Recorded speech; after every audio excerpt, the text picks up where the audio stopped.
Good morning. Welcome back to the Broadcast Retirement Network. I'm Jeff Snyder. This is BRN Sunday for Sunday, February 4th, 2024. We've got another great show for you this week. We'll be joined by the Legal Eagles, David Levine, Kevin Walsh of Groom Law Group, and then Oliver Rennick of the Schwab Network will be popping by the program to help break down and provide analysis around this week in the market. So sit back, relax, enjoy this episode of BRN Sunday. We're going to kick things off with a look at what's happening on Capitol Hill. Joining us on the line, David Levine, Kevin Walsh, both are principals with Groom Law Group. That's an employee benefits law firm based in Washington, D.C., and we affectionately call them the Legal Eagles. Eagles, so great to talk to you. Thanks so much for joining us on the program this morning.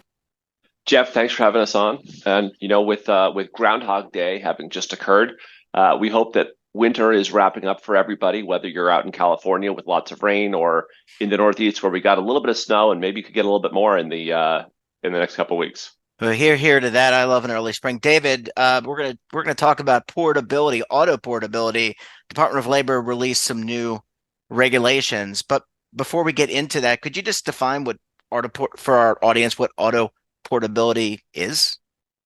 Absolutely. And I want to, pick up from my friend, Mr. Walsh's introduction to say it is not just about the coast. Portability applies everywhere. Chicago, the South, the Midwest. So to be inclusive of all of our listeners. But portability is a... Sorry, Kevin, I couldn't resist. I can't let that stand. You forgot the mountains, David. I mean, what are you not, letting our folks in the Rockies and the Appalachians know that auto portability is there for them as well? I love the mountains, and it's there for all Americans. Okay, so what does portability mean, Jeff? To get back to your question, the portability is the concept is simple. We don't live in an America anymore where most people stay in the same job for their entire careers. It's the exception, not the rule anymore. They switch employers all the time. It's very, very common. And what happens is, especially in an era of auto enrollment and auto participation in plans, you see more and more situations where people will go from one employer to the next, and they will wind up having 401ks or other retirement plans at each employer. And sometimes they move them around. Sometimes they move them to IRAs, different discussion another day. But the key is there's a concern about missing participants, about people basically losing track of things.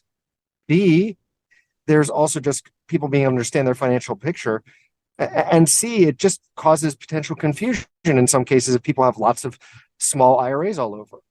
And as most of the listeners know, in a retirement plan, and most of them do this, you can require that small benefits be cashed out. The limit used to be $5,000. And now it's $7,000. So if your benefit is, quote, small, and it's under those thresholds, a plan can provide it gets just paid out to you unless you roll it over. That means money can leak out of the system, the awful word that we use in retirement, leakage. What portability is about is saying, you know what? When people have benefits, and this is portability today, when you have benefits under these cash out limits, that would be cash out and just lost to the retirement system, probably paid out in cash in a lot of cases. Isn't there a better way? And what portability is about is moving money from one plan to your next employer's plan so that it all kind of pools together and gets collected.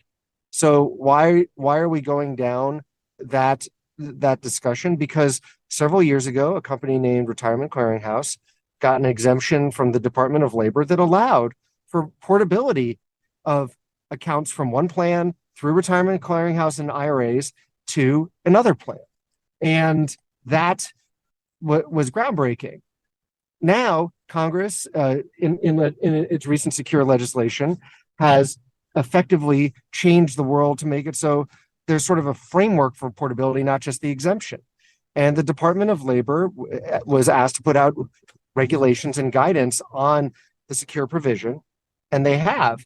And this guidance, and I'm not going to walk in the weeds because A, will probably bore people on a Sunday morning, and B, it gets really weedy, is designed to facilitate people doing this, whether through the RCH solution or others. But the answer is there's a whole thing. And to close it out, a number of record keepers have already started implementing this. There's a portability network that a number of large record keepers are part of. They're starting to roll this out as an option available to their clients to say, look, do you want auto portability? Do you want cash outs? And it's another arrow in the quiver to prevent leakage from retirement plans. So it's a real possibility. And in fact, DOL officials have been out publicly saying how this is a real benefit to keep money in the system. So that's the basic overview of this. You're going to be hearing more as a plan sponsor coming soon, depending on who your record keeper is. It's going to be a little different in each scenario. And if you're a service provider or an advisor, it's important to think, how do you counsel your clients? But that's where we are. Kevin, I'm sure you have more to add, or Jeff, I'm sure you may have something as well. Yeah. Let me just tee it up for you, Kevin, because my mind, I think David did an excellent job in describing this process. But in my mind, in an era of auto everything in our plans, this just makes sense. And I know you're a big advocate for finding missing participants. I can't see where this doesn't make sense if you're a plan sponsor or a record keeper to help facilitate this. So Jeff, you're keying in on, one of my core issues, and, my practice involves a lot of defending investigations, and some of those investigations relate to missing participants. And this is another example where, progress on the legislative front could make the lives easier for participants and for plan sponsors, because this is just another framework where, your money can follow you instead of somebody having to, go and find you later, or you having to remember where your money is. If your money follows you to your last employer, the retirement system is going to work a lot more smoothly. Yeah, it just makes a lot of sense. And for David, again, made a good point about how people are just moving around. The generations that are following ours, they're going to have multiple jobs, maybe dozens of jobs. So let me go back to you, David. The regulations, I guess, proposed regulations came out. Where do we stand, and what has to happen to get this kind of finalized? And will others?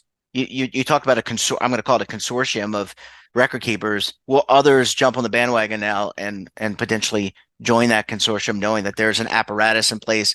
It's finally, quote unquote, approved and has regs behind it. Sure. Well, a couple pieces. To get the actual, remember, Retirement Clearinghouse has its exemption. It has a limited window, but the DOL has put out its proposed regulations. Obviously, these need to be finalized, so that's the standard process that listeners have heard from Kevin and me many times about the regulatory process. But people are moving forward. I think you will see, whether it's through the existing portability framework or others, there's people who've done announcements about others, but the core one right now seems to be getting the most attention and getting the most adoption. So you may see more record keepers join that. You'll see different solutions. The key here is there's no one required approach, but the one that's powered by RCH seems to be the dominant one at this point. So the next question is, will there be more? Like some companies have announced I believe the former, they just rebranded, so I apologize on their name. The former Millennium Trust, for instance, announced one. So you're going to see other players, maybe coming into this market. Maybe they all come together. We'll have to see where it lands. Yeah, absolutely. Well, I think this is I don't want to be over the top. I think it's groundbreaking in the sense that now we have something auto on the back end of a plan, so people don't get lost. And I think Kevin's probably going to not lose sleep over this now, because it prevents, in a lot of ways, missing participants. Gentlemen, we're going to have to leave it there. Great to see you, or hear you as always. I can't see you, but great to talk to you. Thanks so much for joining us. We look forward to having you back on the program again next week. Thank you for having us on, Jeff, and thank you, listeners. Goodbye, gentlemen. Have a good weekend.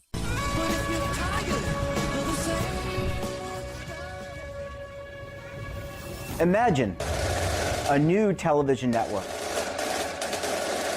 that will make you richer, healthier, and in control of your financial future.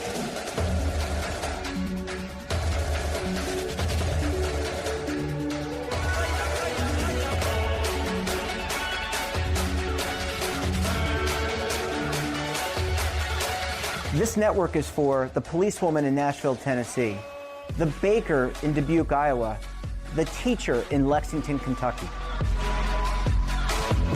We want to make the idea of savings and retirement culturally relevant. But what do you see as a defining issue of the midterms? especially for the smaller businesses. I mean, they are the lifeblood of the American economy.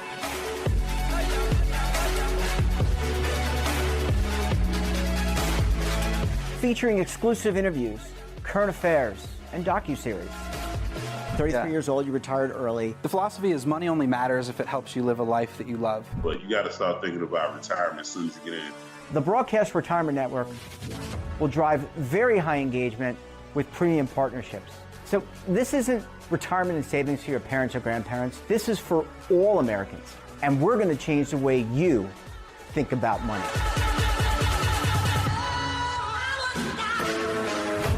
Welcome to the next frontier of retirement and savings. This is BRN, the Broadcast Retirement Network.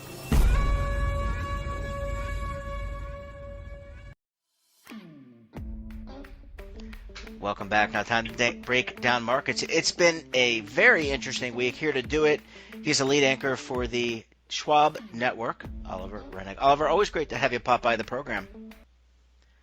Absolutely, Jeff. Thanks for the invite. Yeah, and I just want to tee this up for everybody. Oliver, during his week, he's doing what, 2 shows, right? Are you two in the morning and in the evening? 2 shows, right? So you yes, sir. You kind of bookend the coverage for the extra network. long show for Apple earnings this week because they come out late. They come out extra half hour. Okay, so we appreciate Oliver spending a few minutes with us. All right, Oliver, let's. I want to get to earnings in a minute, but let's talk about the week that was. Let's start with Jerome Powell's comments. Okay. Very measured. So give us your reaction to possibly taking rate cuts off the table for March. Yeah, that was the big thing in his commentary, is that he got probably the most specific I've really heard him in a long time when he said that March is not their base case. They do see themselves cutting this year, but that it's not likely to happen in March. He made that clear after intimating for like the previous 40 minutes that that would be the case. And then it seemed like he finally just got enough questions about it that he said, look, it's not our base case. So that was a very explicit message of the market.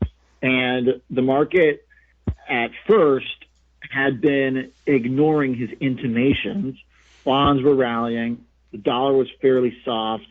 And then he said that, taking March off, and then bonds sold off, yields rose, the dollar rose, and it looked like the market was going to hear him out and take him seriously. But then by the end of the day, on Wednesday, bonds ended at the highs, yields at the lows, rally bonds into the close. The dollar was off the highs. It was like he was totally ignored.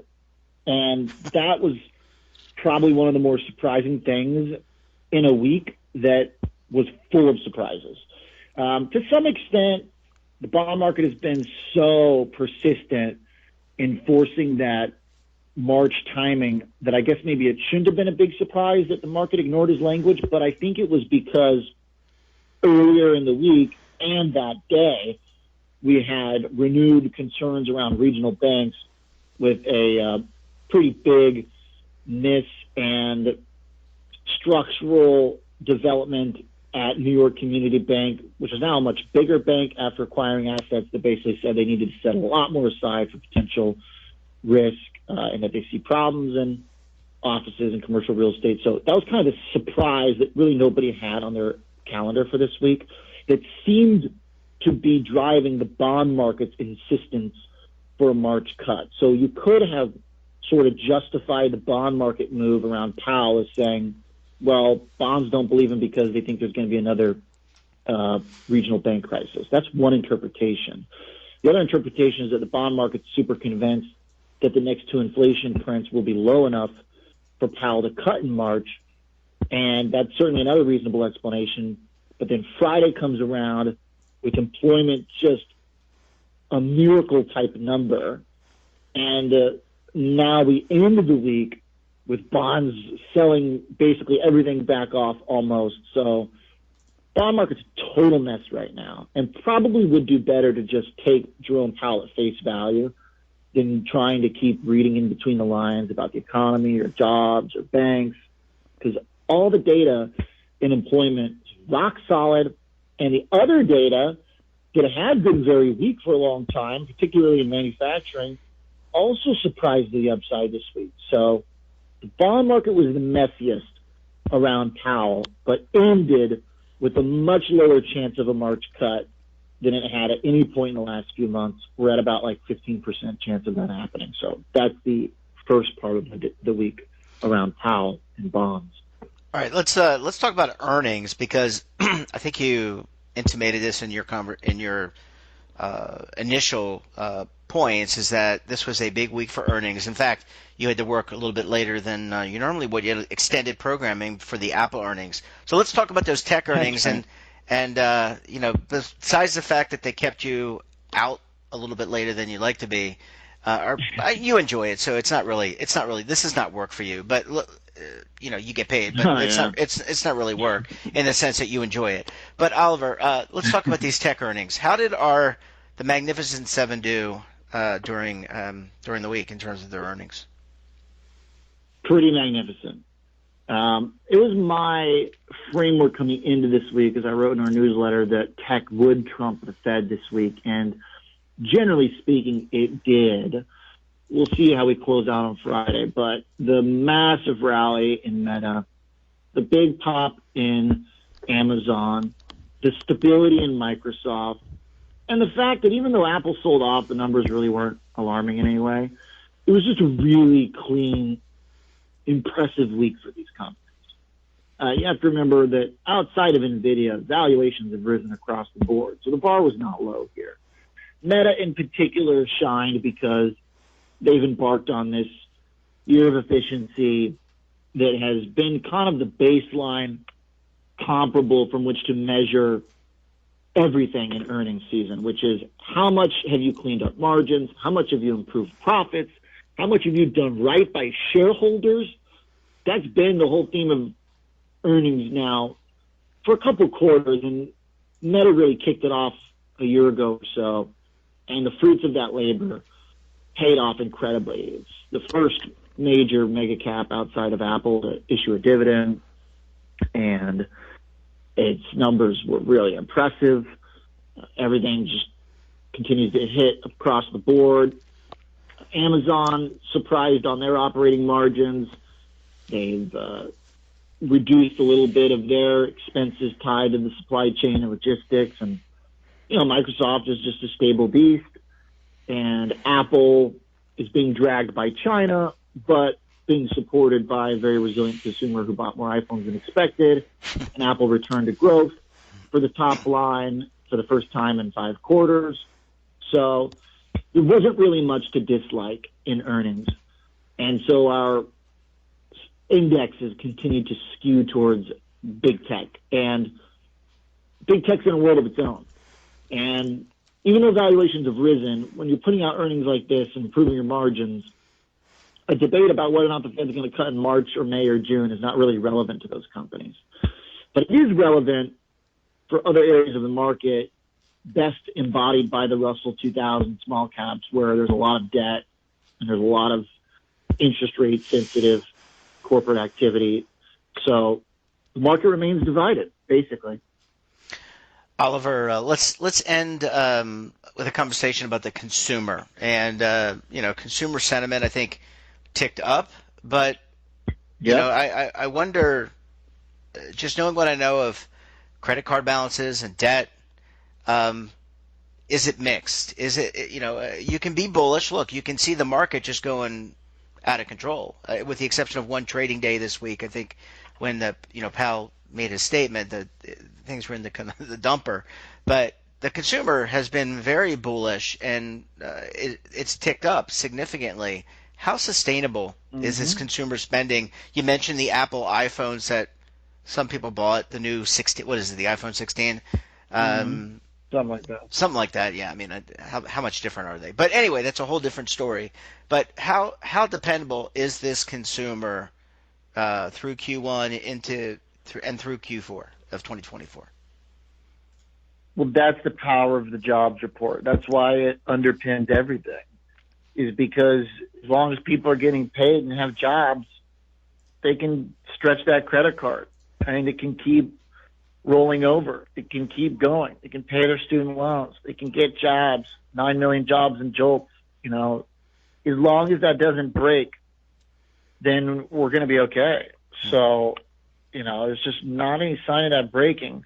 Now, is it going to be as frothy as it was when they were getting money dumped on them by the government, or if the Fed were, you know, slashing rates down to, you know, create the housing boom to boom even more? I mean, like, sure, could things be better? Yeah, things have marginally worsened off their peak, but the peak was so high in everything in the wake of all the COVID stimulus that all our absolute levels of everything are historically very stable and impressive.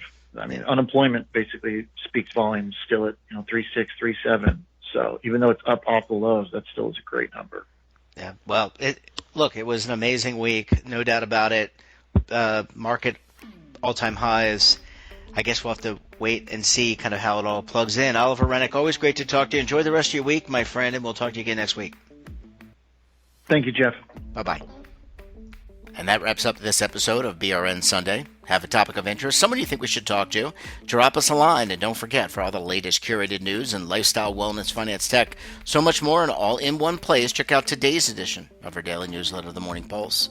Want to search our archives, check out our latest content? Well, then visit our website. We're back again tomorrow for another edition of BRN AM. We'll have a very special guest. Until then, I'm Jeff Snyder. Stay safe, keep on saving, and don't forget, roll with the changes. And that wraps up this episode of BRN Sunday. Have a topic of interest, someone you think we should talk to, drop us a line. And don't forget, for all the latest curated news and lifestyle, wellness, finance, tech, so much more, and all in one place, check out today's edition of our daily newsletter, The Morning Pulse. Want to search our archives, check out our latest content? Well, then visit our website. We're back again tomorrow for another edition of BRN AM. We'll have a very special guest. Until then, I'm Jeff Snyder. Stay safe, keep on saving, and don't forget, roll with the changes.